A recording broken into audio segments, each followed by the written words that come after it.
누가복음 24장 50절부터 53절 말씀. 예수께서 그들을 데리고 베다니 앞까지 나가사 손을 들어 그들에게 축복하시더니 축복하실 때에 그들을 떠나 하늘로 올려지시니 그들이 그에게 경배하고 큰 기쁨으로 예루살렘에 돌아가 늘 성전에서 하나님을 찬송하니라. 사도행전 1장 6절부터 11절 말씀. 그들이 모였을 때에 예수께 여쭈어 이르되 주께서 이스라엘 나라를 회복하심이 이때이니까 하니 이르시되 때와 시기는 아버지께서 자기의 권한에 두셨으니 너희가 알 바 아니요 오직 성령이 너희에게 임하시면 너희가 권능을 받고 예루살렘과 온 유대와 사마리아와 땅끝까지 이르러 내 증인이 되리라 하시니라. 이 말씀을 마치시고 그들이 보는데 올려져 가시니 구름이 그를 가리어 보이지 않게 하더라. 올라가실 때에 제자들이 자세히 하늘을 쳐다보고 있는데 흰옷 입은 두 사람이 그들 곁에 서서 이르되 갈릴리 사람들아 어찌하여 서서 하늘을 쳐다보느냐 너희 가운데서 하늘로 올려지신 이 예수는 하늘로 가심을 본 그대로 오시리라 하였느니라.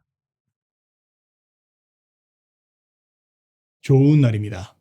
성령님께서 오늘도 여러분들의 심령 가운데 큰 은혜와 평강으로 함께하여 주시기를 주님의 이름으로 축복합니다. 우리는 지금 다시 복음으로라고 하는 그런 주제를 가지고 복음의 의미에 대해서 함께 공부하고 있습니다. 오늘은 승천에 대해서 한번 같이 배우기를 원하는데요. 여러분 승천 우리가 모르는 건 아닌데 그런데 그 승천에 대해서 사실은 그렇게 많이 생각해 보지는 않습니다. 그런데요. 승천은 우리가 생각하는 것보다 훨씬 더 깊은 그리고 중요한 그런 영적인 의미를 가집니다. 그래서 오늘 전 여러분들과 함께 승천이란 무엇인지 또 그것이 우리의 삶에 어떤 의미를 가지는지 이런 부분들을 한번 깊이 생각해 보기를 원합니다. 두 가지 정도로 나눠서 승천의 역사적 증언을 한번 살펴볼 거고요. 그리고 두 번째는 그 승천의 의미에 대해서 한번 생각해 보기를 원합니다. 여러분 우리가 승천에 대해서 성경에서 가장 자세하게 기록된 것이 어디냐라고 이야기할 때 그것은 누가복음 그리고 사도행전 그렇게 이야기할 수 있습니다. 누가복음과 사도행전의 공통점은 무엇입니까? 저자가 같다라는 것입니다. 누가복음의 저자, 사도행전의 저자는 공통적으로 누가가 기록한 책입니다. 자, 누가복음은 뭘 이야기하고 있습니까? 누가복음은 예수님께서 누구신지에 대한 부분들을 다루고 있고 또 사도행전은 그 예수님을 통해서 깨닫고 또 그 예수님을 증언하기 위하여 택함받은 사도들이 그 예수님에 대해서 어떻게 증언하는 삶을 살았느냐에 대한 것을 기록한 것이 바로 사도행전입니다. 자, 그런데요. 이 누가복음과 사도행전을 잇는 가교와 같은 그런 사건이 있습니다. 그게 무엇입니까? 바로 그것이 예수님의 승천이라고 하는 사건입니다. 예수님의 승천 사건이 누가복음에도 기록되어 있고 누가복음의 말미에 또 사도행전의 가장 초반부에 그것이 기록되면서 그 사건은 그 한 가지의 사건이 이 두 책을 연결해주고 있다는 것을 우리는 볼 수 있습니다. 그래서 그 승천의 의미가 굉장히 중요한 예수님께서 행하신 일과 또 그 예수님의 일을 이어받는 사도들이 행하는 그 일을 이어주는 교각과 같은 그런 역할을 한다는 것을 우리가 알 수 있는데요. 그 승천이 무엇을 의미하는지 한번 생각해 보기를 원합니다. 자, 그러면 바로 우리가 들어가 보죠. 승천에 대한 역사적인 증언을 한번 살펴봅시다. 먼저 누가복음을 살펴보고 그 다음 우리가 사도행전을 살펴봅시다. 자, 누가복음 24장인데요. 50절 말씀에 이렇게 기록되어 있습니다. 예수께서 그들을 데리고 베다니 앞까지 나가사 손을 들어 그들에게 축복하시더니 그렇게 기록하고 있습니다. 자, 뭘 이야기합니까? 여기서는 지금 승천의 장소를 이야기하고 있습니다. 어디서 승천하셨다고요? 예루살렘 성전이 있습니다. 그리고 그 예루살렘 성전의 맞은편에는 감람산이라는 곳이 있습니다. 지금 예수님께서 그 감람산에서 특별히 그 감람산에서 동쪽 편에 있는 베단이라는 그런 곳에서 예수님께서 승천하셨다라고 그렇게 증언하고 있습니다. 그 다음 또 볼 수 있는 것은 예수님께서 승천하시기 전에 무엇을 하셨는가에 대한 부분들도 기록을 하고 있는데요. 자, 먼저 한번 이렇게 봅시다. 예수님께서는요, 부활하신 후에 바로 승천하시지는 않으셨습니다. 그럼 뭘 하셨죠? 네, 40일 동안 예수님께서 당신의 제자들과 함께 시간을 보내셨습니다. 이유는 제자들로 하여금 부활하신 예수님을 온전하게 깨달을 수 있도록 하기 위해서 40일이라는 시간 동안 예수님의 제자들과 시간을 보내셨습니다. 뿐만 아니라 하나님의 나라란 무엇인지 그 하나님 나라의 가치에 대해서 그 하나님의 나라의 도래에 대해서 소망하고 비전을 품을 수 있도록 하기 위해서 예수님은 제자들에게 그 40일의 시간들을 함께 하셨습니다. 자, 그리고 이제 예수님이 그 40일이 끝날 때쯤 되었을 때 그 제자들에게 이제 너희가 본 그리고 너희가 느낀 너희가 배운 그 하나님의 나라를 예수 부활을 증언하는 삶을 살아라 라고 이야기하시면서 세계 복음화의 사명을 그 제자들에게 부어주십니다. 위탁하십니다. 그리고 이제 제자들은 예수님이 주신 그 사명을 가지고 큰 그런 역사적인 책임을 가지고 이제 자기가 살아가겠다라는 그런 결단을 아마 내렸던 것 같습니다. 자, 그런 가운데에서 이제 예수님께서 그런 이야기들을 다 나누시고 난 후에 그 제자들을 데리고 감람산이라는 곳으로 가서 베단이라는 그런 곳에 이르게 됩니다. 자, 제자들은 모르고 있지만 그런데 예수님은 이제 알고 있습니다. 이제 올라가셔야 된다는 것, 승천하셔야 된다는 것을 인식하시고 계십니다. 이제 제자들을 보시면서 예수님은 축복하시기 시작하십니다. 본문에 보니까 손을 들어 그들에게 축복하셨다 그렇게 이야기하고 있죠. 자, 이제 이 제자들에게는 위대한 사명이 맡겨졌습니다. 온 열방이 부활의 예수를 증거하는 그 사명, 세계 복음화의 위대한 사명이 그들을 얻기 위해 있습니다. 주님은 그들을 보시면서 마음으로부터 우러나오는 그런 축복이 나오셨을 것 같아요. 물론 늘 그렇게 축복하셨지만요. 그래서 주님께서는 두 손을 들어서 그들을 축복해 주십니다. 제자들이 그 축복을 받으셨을 때 어땠을까요? 전 정말 가슴이 떨렸을 것 같아요. 부활하신 예수님께서 그들을 위해서 손을 들어 기도하시고 축복해 주시는데 그것이 정말 그들 마음 가운데 울림이 되었을 것 같습니다. 자, 그런데요. 너무 놀라운 일이 그들 눈앞에 펼쳐지기 시작했습니다. 무엇입니까? 예수님의 발이 갑자기 뜨기 시작하는 거예요. 예수님이 움직이시네? 몸이 뜨시네? 라고 보는데 예수님께서 몸이 이렇게 공중으로 올라가시더니 어디까지요? 쭉 올라가셔서 저 하늘 위까지 올라가겠다라는 거예요. 그리고 끝내는 다른 성경의 구절에 보면 예수님께서 구름 위에 올라가셔서 보이지 않게 되었다라고 기록하고 있습니다. 자, 너무 놀라운 사건들을 기록하고 있죠. 그래서 51절에 보니까 축복하실 때 그들을 떠나 하늘로 올려지시니 그렇게 기록하고 있어요. 그런데 여기서 여러분 한번 이렇게 한번 생각을 해보세요. 예수님께서 지금 승천하시는 과정에 대한 부분들을 누가가 그것을 증언하고 기록하고 있는데 예수님께서 어느 날 그 40일 동안 함께 하시는 시간 동안 말이죠. 어느 날 한번 한 30일 때쯤 됐을 때 우리 내일 예루살렘 성전 앞에서 만나자. 그렇게 말씀하셨는데 그 다음날 됐는데 제자들은 다 모였는데 예수님이 안 오시는 거예요. 시계를 봐도 예수님께서 안 오십니다. 나중에 보니까 예수님이 사라지셨대. 어디에서도 안 계신데 예수님 뭐 이런 얘기가 들리는 거예요. 그렇게 되는 거예요. 어떻을까요, 여러분? 물론 예수님의 제자들이 추정해 볼 수 있었겠죠. 예수님 늘 살아계셔 생전에 말씀하시기를 승천하실 것이다. 그렇게 약속하셨으니까 아마 예수님 승천하셨을 거야. 라고 그렇게 추정했겠죠. 그런데 예수님은 그런 추정도 허락하시지 않으셨습니다. 너무 감사한 일이죠. 그래서 예수님께서는 제자들의 어디서요? 눈앞에서 그들이 보는 데서 하늘로 들려 올라가셨다라고 그렇게 기록하고 있어요. 네. 너무 감사한 거지. 저희와 같은, 여러분들 같은, 여러분들은 모르지만요. 저 같은 이렇게 믿음이 연약한 사람들을 위해서 예수님께서 그것을 볼 수 있도록, 알 수 있도록, 확실하게 할 수 있도록 하기 위해서 눈앞에 보이는 사건으로 하늘 위에 들려 올라가셨다라는 것을 기록하고 있는 것입니다. 자, 52절에 보니까 이렇게 기록하고 있어요. 그들이, 누가요?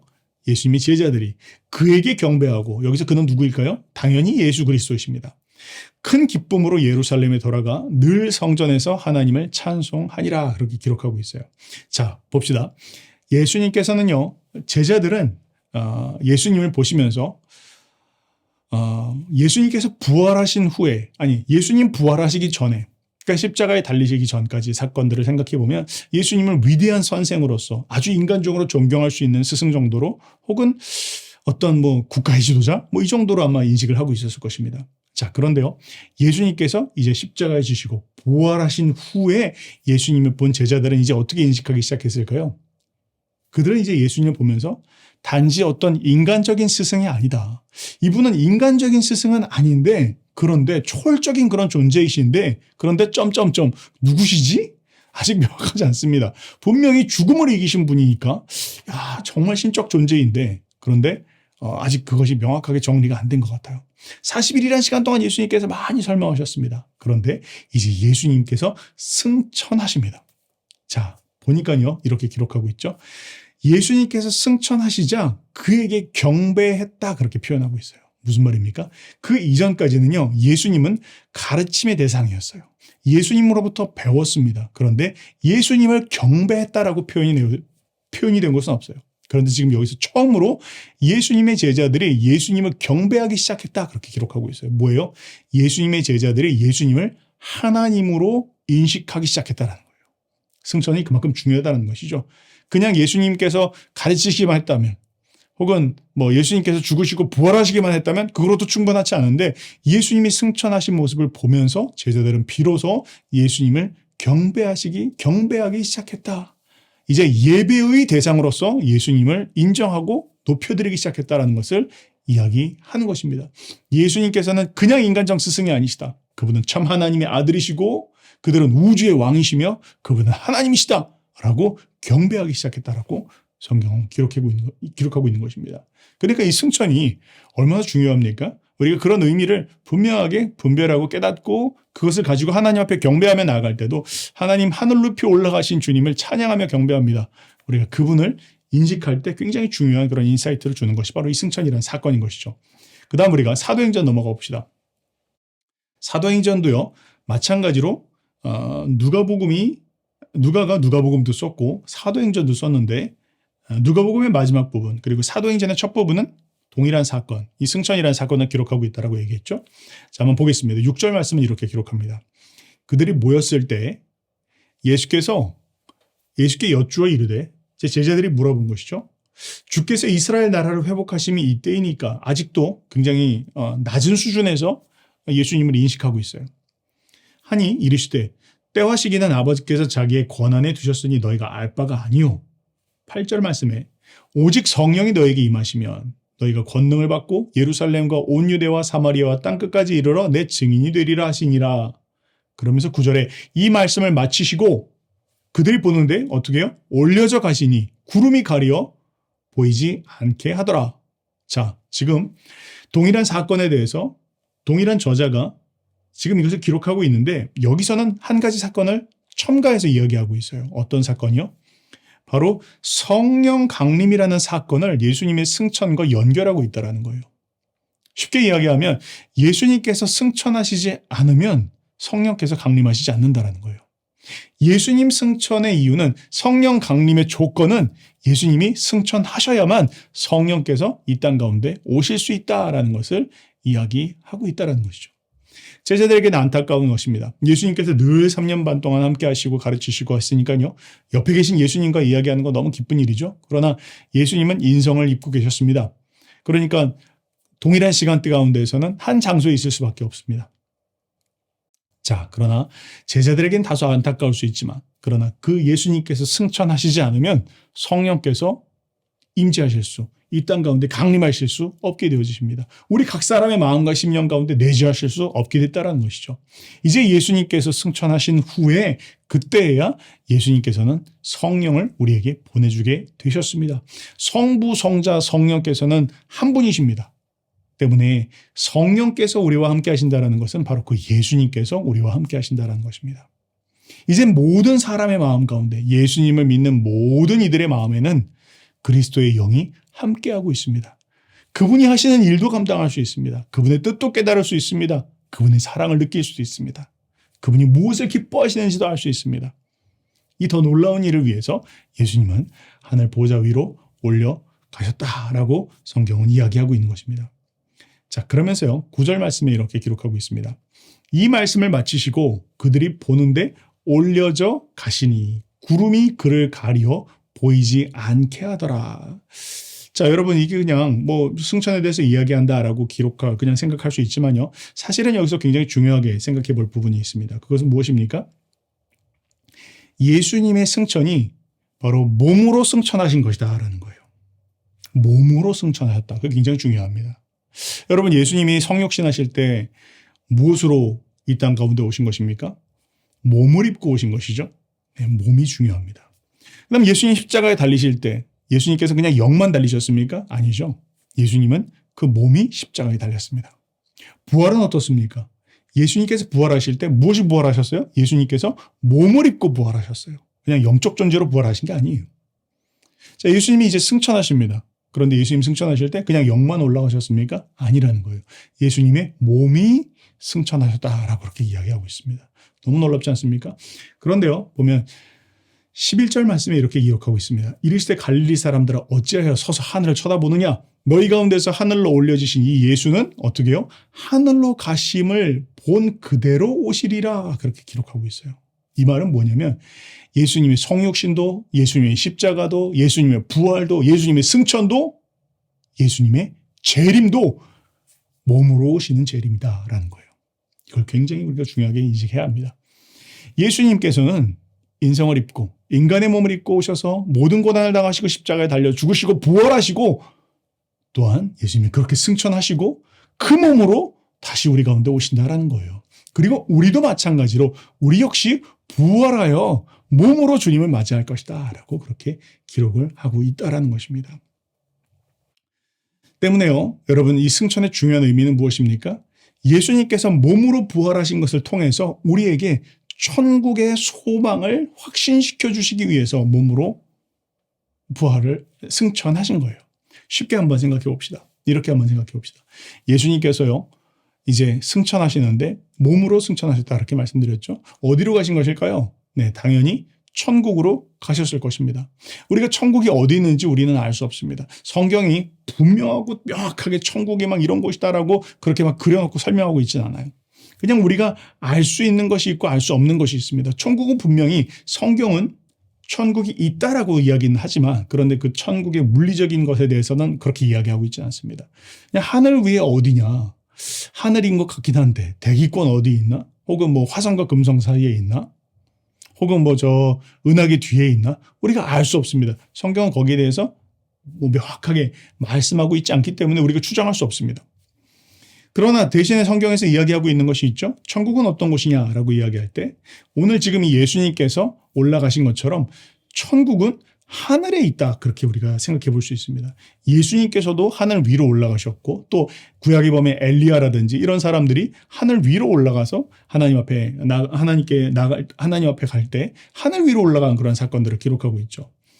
또 예를 들면 구약의 야곱 같은 경우 환상을 보는데 하나님의 보좌에서 천사들이 오르락내리락 하였을 때 그냥 땅 밑에서 올라온 게 아니었다. 하늘 위에 계신 보좌에서 오르락내리락 그렇게 이야기하고 있다라는 것을 추정해 볼 때 우리가 알 수 있는 것은 천국은 하늘 위에 어딘가 있다. 그렇게 우리는 생각해 볼 수 있습니다.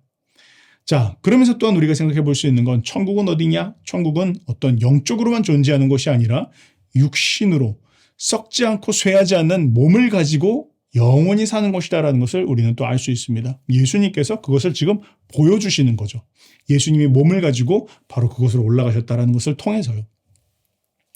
자, 그런데 이런 질문을 할 수 있습니다. 그런데 그렇다면 왜 우리는 천국을 볼 수 없습니까? 천국이 지금 우리 눈앞에 안 보이지 않습니까? 그렇게 이야기하고 있습니다. 이야기할 수 있습니다. 맞습니다. 천국을 우리가 지금은 다만 볼 수 없습니다. 이유는 무엇입니까? 저도 알 수는 없습니다. 그러나 다만 주님께서 아직 우리의 눈을 열어주고 계시지 않습니다. 우리가 천국이 어떤 곳인지 우리 눈을 열어서 보여주시지 않고 계십니다. 그러나 그 말이 천국이 존재하지 않는다라는 것은 아닙니다.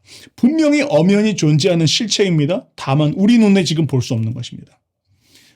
몇 가지 그러나 힌트가 있어요. 예를 들면 이렇게 봅시다. 스데반의 사건들 여러분 기억하시죠? 스데반이 유대인들이 이 스데반을 돌로 칠 때 스데반이 이렇게 지금 기록을 해놓고 있어요. 55절에 사도행전 7장 55절에 스데반이 성령이 충만하여 하늘을 우러러 주목하여 하나님의 영광과 및 예수께서 하나님 우편에 서신 것을 보고 말하되 보라 하늘이 열리고 인자가 하나님 우편에 서신 것을 보노라 그렇게 이야기하고 있어요. 스데반이 그냥 환상으로 본 게 아니라 하나님께서 스데반의 눈을 열어주셔서 스데반이 지금 자기의 눈으로 보고 있는 것을 이야기하고 있는 거예요. 그의 눈을 열어주셨다라는 것이죠. 이처럼 존재합니까? 존재하지 않습니까? 존재하는 것입니다. 그러나 지금 하나님께서 사람들의 눈에 보이게 하고 계시지는 않습니다. 그러나 그것이 없는 건 아닙니다. 눈을 열어주시면 우리는 그걸 볼 수 있습니다. 구약에도 보면 엘리사와 또 그 사환에 대한 이야기가 나오는데요. 수리아 군대들이 엘리사를 둘러싸고 있습니다. 그때 사환이 두려워 떨고 있을 때 하나님께서 그 사환의 눈을 열어주십니다. 그런데 무엇을 봅니까? 엘리사 주변에 어마어마하게 많은 그런 불병거와 불말들이 있는 것을, 천군 천사들이 엘리사를 둘러싸고 있는 것을 보게 해주십니다. 이처럼 존재합니다. 분명히 있습니다. 그러나 그것이 지금 우리 눈에 보이지 않는 것입니다. 천국도 마치 그와 같다라는 것이죠. 자, 여기 그 의미가 있다라는 겁니다. 승천이 중요한 의미는 무엇입니까? 승천은 예수 그리스도께서 육신의 몸을 입으시고 그분이 가시적으로 이동하는 것을 우리에게 보여주심을 통해서 천국이 존재한다라는 것을, 천국이 있다라는 소망을 우리에게 품을 수 있도록 도와주신다라는 거예요. 우리는 예수님의 승천을 보면서 하늘에서 우리를 위해서 예비된 천국이 있구나. 또 언젠가 주님께서 새하늘과 새 땅을 하늘로부터 우리 가운데 내려주실 것이구나. 새 예루살렘이 하늘로부터 내려오는 날이 있을 것이다. 라는 것을 우리는 소망할 수 있게 된다는 것이죠. 무엇을 통해서요? 예수님의 승천을 통해서 우리는 그것을 소망할 수 있다라는 것입니다. 자, 그래서 승천의 의미가 무엇인지 그러면 이제 마지막으로 한번 살펴봅시다. 첫 번째, 승천은 무엇입니까? 승천은 예수께서 만왕의 왕이시다라는 것을 보여주시는 그런 사건입니다. 예수 그리스도께서 하늘로 올라가셔서 하나님 보좌 우편에 앉으셨다. 에베소서는 그렇게 기록하고 있죠. 앉으심으로 말미암아 하늘과 땅의 모든 권세를 가진 분으로서 하늘과 땅을 통치하시는 그런 통치권을 만왕의 왕으로서 갖게 되었다라는 것을 우리에게 이야기해주고 있습니다. 두 번째, 예수의 승천은 무엇을 의미합니까? 그리스도께서 우리를 위한 구원 사역을 완성하셨다라는 것을 이야기합니다. 자, 구약에 보면 성막에 대한 이야기가 나오고 또 성전에 대한 이야기가 나오죠. 모세의 성막 혹은 솔로몬의 성전, 이런 이야기들이 나옵니다. 성막과 성전은 무엇입니까? 하나님을 만나는 그런 장소입니다. 하나님이 임재하시고 계신 곳입니다. 이 땅 가운데 천국의 마치 모형을 보여준 것과 같습니다. 그러나 성막과 성전, 그 모든 것은 그저 그림자입니다. 모형에 불과합니다. 모조품에 불과하다라는 거예요. 진짜는 어디 있습니까? 진짜는 하늘 성소가 있습니다. 하늘 위에 하나님께서 임재하고 계신 그 하늘 성소가 있습니다. 레위지파의 제사장들은 1년에 한 번씩 제사를 드림을 통해서 대속죄일 날 염소와 또 송아지의 피를 가지고 그 하나님이 계신 지성소로 들어갑니다. 자, 그러나 매년 그 일들을 했어야 됐죠. 그리고 불완전한 것이었습니다. 자, 그런데요, 예수님께서는 친히 자기 자신을 들이심을 통해서 그 희생적 속죄를 통해서 우리가 하나님 앞에 나아갈 수 있도록 길을 열어주셨습니다. 자, 이 승천의 의미하는 바는 무엇일까요? 승천은 바로 하나님께서 그 예수 그리스도의 속죄 사역을 온전히 수납하셨음을, 받으셨음을 우리에게 가시적으로 보여주시는 사건이라는 거예요. 우리가 그걸 보면서 하나님께서 우리를 위한 그 희생을, 예수 그리스도의 희생을 받으셨구나라는 것을 우리는 확신할 수 있다는 거예요. 뭘 통해서요? 예수님이 승천하신 것을 통해서 우리는 가시적으로도 확인할 수 있고 확신할 수 있게 되었다라는 것을 우리는 알 수 있는 것입니다. 세 번째, 예수님의 승천은 어떤 의미를 가집니까? 바로 성령을 받기 위한 전제 조건이다. 그렇게 이야기할 수 있죠. 사도행전 2장 33절에 하나님이 오른손으로 예수를 높이심에 그가 약속하신 성령을 아버지께 받아서 너희가 보고 듣는 이것을 우리에게 부어주셨느니라. 그렇게 이야기하고 있어요. 성령께서 우리 가운데 오시기 위해서는 바로 예수님께서 하늘로 올라가셨어야 됐다는 거죠. 그냥 우리가 쫄라서 받는 게 아니라는 거예요. 예수님께서 하나님으로부터 받아서 그 성령을 우리 가운데 주신 것이다라고 성경은 분명하게 이야기하고 있어요. 그래서 우리가 성령이 내주하심을 위한 그 필수적인 조건을 위해서 예수님은 승천하신 것이다라고 성경은 분명하게 우리 가운데 이야기하고 있습니다. 네 번째, 예수님의 승천이 의미하는 바는 무엇입니까? 그것은 우리가 어떻게 승천하게 될 것이다라는 것을 우리에게 알려줍니다. 데살로니가전서 4장 16절, 17절 말씀은 이렇게 기록합니다.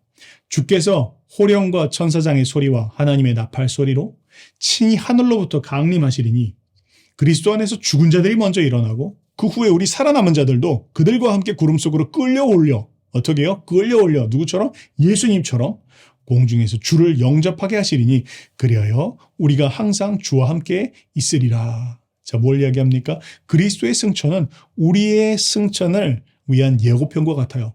보여주시는 거예요. 이렇게 될 것이다 라는 것을 이야기합니다. 우리가 이 땅에서 주님을 따라 살아갑니다. 그때 우리는 주님께서 보여주신 것처럼 우리도 결국 주님이 이루고 계신, 주님이 누리고 계신 그 축복에 이르는 곳에 축복이 있는 그 하나님 나라에 당도하게 될 것이다. 어떻게 해요? 누구처럼? 예수님처럼 우리도 승천해서 그분 앞에 나가게 될 것이다 라는 것을 우리는 소망할 수 있습니다. 여러분, 우리가 이 땅을 살아가면서 이 땅에서 살고 있을 때 예수님께서 재림하시면 우리는 살면서 우리 몸으로 주님을 맞이하러 승천할 것입니다. 하늘로 올리움을 받을 것입니다.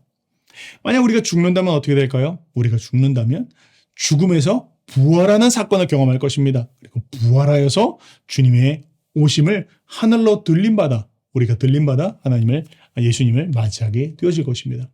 때문에 예수님의 승천은 우리가 어떻게 승천하게 되어질 것이다 라는 것을 우리에게 소망할 수 있는 그런 사건입니다. 마지막입니다. 예수님의 승천이 우리 가운데 어떤 의미를 가집니까? 그것은 바로 우리의 처소를 예비하시기 위해 가신 것이다 라는 거죠. 요한복음 14장 3절은 이렇게 말씀합니다. 가서 너희를 위하여 거처를 예비하면 내가 다시 와서 너희를 내게로 영접하여 나 있는 곳에 너희도 있게 하리라. 뭘 이야기합니까? 예수님의 승천은 무엇입니까? 바로 성도들이 천국에 들어가는 길을 미리 보여주신 것입니다. 예수님 지금 하늘에서 뭘 하고 계실까요? 여러 사역들을 하지만요. 또 특별히 다음 주에 또 한번 우리가 살펴보겠지만 예수님께서 하늘 위에서 하시는 일 중 가운데 하나는 우리를 위한 처소를 예비하는 일들을 하고 계십니다. 여러분, 우리가 이 땅을 살면서 우리가 참 마음에 어려울 때가 많이 있습니다. 특별히 요즘과 같은 그런 시대를 살아가면서 참 지진에 또 폭동에 전쟁에 또 뭐 여기저기 들리는 그런 싸움에 또 질병과 또 이런 뭐 코로나 바이러스와 같은 이런 일들을 보면서 하루아 참 이렇게 마음 편히 놀 곳이 없구나. 참 무슨 일이 어떻게 벌어질지 참 모르겠다라는 어떤 두려운 마음들을 가지고 우리가 살아갈 때가 있습니다. 죽음 이후엔 또 어떻게 되어질 것인가에 대한 그런 근심들을 할 때가 있습니다.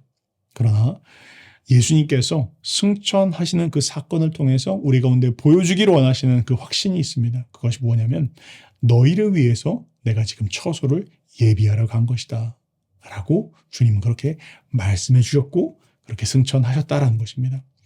때문에 우리는 죽음을 두려워할 필요가 없습니다. 왜요? 우리는 죽고 난 후에 그냥 우리의 영혼이 구천을 또 돌아다니는 게 아니라는 거예요. 죽음 이후에 우리는 우리를 위해서 처소를 예비하고 계신 그분이 계시는 곳 바로 천국으로 우리가 가게 될 것입니다. 더 나은 본향으로 우리는 가게 되어질 것입니다. 그것을 이 승천이라고 하는 것은 우리 가운데 보여주시고 또 확신시켜주고 계신다라는 것을 우리는 기억해야 할 것입니다. 사랑하는 여러분, 오늘 여러분들과 함께 또 예수님의 승천에 대해서 한번 생각해 보았습니다.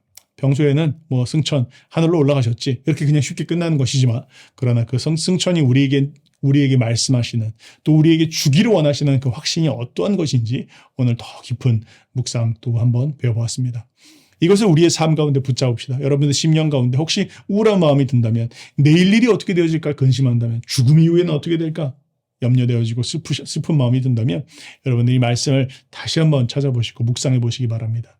그때 우리를 위해서 예비하신 또 그 우리를 위해서 믿음을 가질 수 있도록 승천하신 그분의 모습 안에서 믿음과 확신을 갖고 살아가실 수 있게 되어질 것입니다. 그렇게 승리하시는 저와 여러분들 되시기를 주님의 이름으로 축복합니다.